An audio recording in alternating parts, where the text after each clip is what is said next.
And then aces. A lot of ways to play aces. You flat here on a nice drawing board. What's your intention and who is this villain?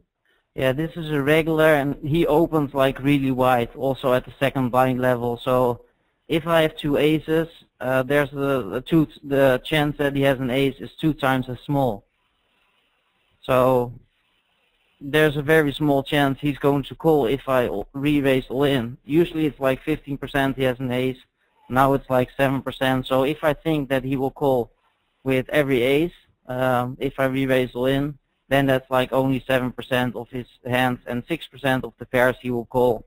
And so that's like 13%. He will call some king jack, king queen, maybe king 10. So maybe like 16 or 17% of his total range he will call. But he opens like more than 70%, I think.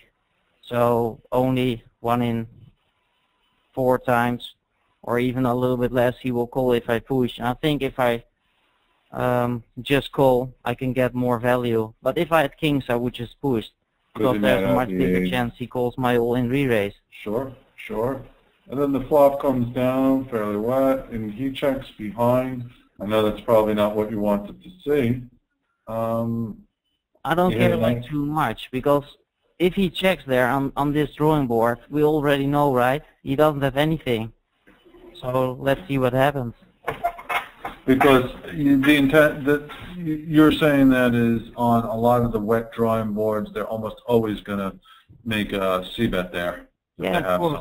They don't want to see, again, they don't want to see a hand that kills the action. I mean, a turn card. So if they have like 10-7 or whatever, like Jack 10, or they have like Ace 9 or King 9 or like 2 pair, they're just going to bet it, because I can have a 6 here, I can have an 8, I can have a 9, I can have Jack 10, I can have a 7. There's so many hands that I could have, and they don't want to see that a turn card killed the action. And this is exactly what would have happened if he was checking and I was sitting here with King 8, that I probably would have raised his c-bet and we probably went all in. But now all of a sudden when the ace comes, I might even fold here when he bets. Nice, nice. Then you check again, let him bet the ace, which he does. Yeah, and now I think like, yeah, how many outs do I give him in this situation? I know he's always going to bluff the ace. This is like the perfect card. I know he doesn't have a 7, basically, because if he gets an open ender with these blinds when the pot is already so big on the flop, he's just going to bet his open ender. And the thing is, he probably doesn't raise like 7 deuce, 7 raise, 7, yeah, those hands on the flop, so, or 7-4.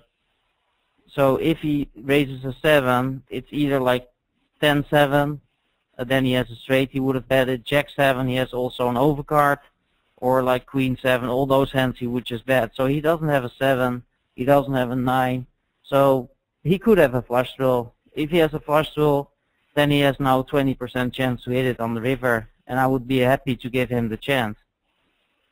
Sure, sure.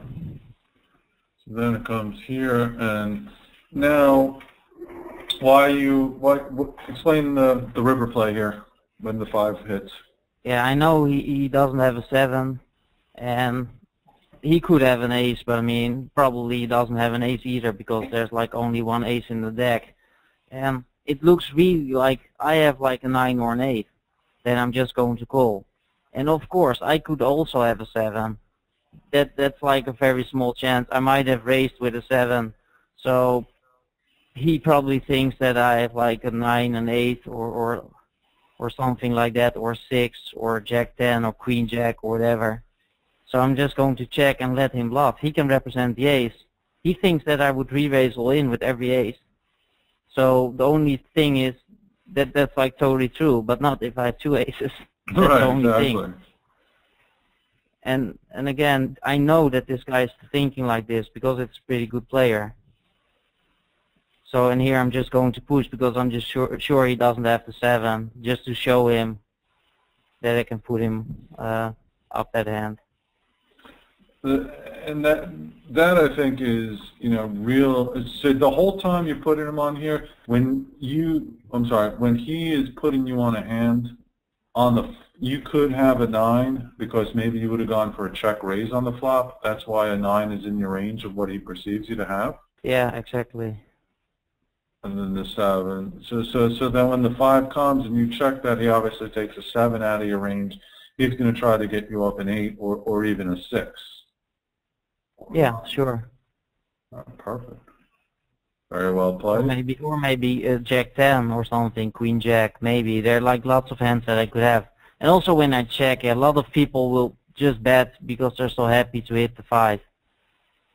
Right. Exactly.